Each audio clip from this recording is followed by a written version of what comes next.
في عبده معديه الحدود. ليه؟ بتقول اكشن. لا بقى 800 كيلو.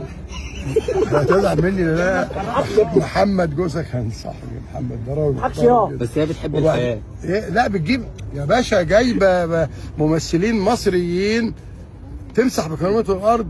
تقول له اعمل دور قدام الفرخه دي. لبست حمو بيكا الفرخه يا ريس. اعمل قدام الفرخه.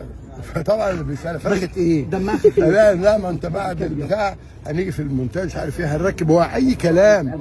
لا ده مش دم خفيف، دي اهانه للفنانين المصريين. صح بمزاجهم، خلي بالك بمزاجهم. وانا قلت امبارح في قناه 24 لاحظ كل البنات والنسوان اللي بيروحوا لرامز لابسين بنطلونات. ليه؟ عارفين ان هيحصل البتاع بيسموه دي ليه؟ الشقلبه. طب يا ريس، اسماء جلال رفعت قضيه على رامز والنيابه احالت البلاغ وبيتحقق فيه. ليه؟ يعني هي رفعت قضيه بعد الحلقه بيومين لما لقت الانتقادات. يا باشا الراي العام هايج. ايوه الراي العام غاضب. هو القضيه اللي الهانم رفعاها، ما الهانم دي المحاميه ليها موقف مع البنات الفلسطينيين.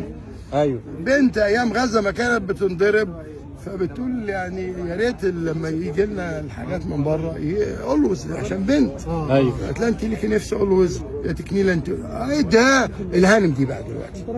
بس انا مش عايز اتكلم اكتر كده عشان جوزها محترم وكان صاحبي جدا جدا جدا. خلاص.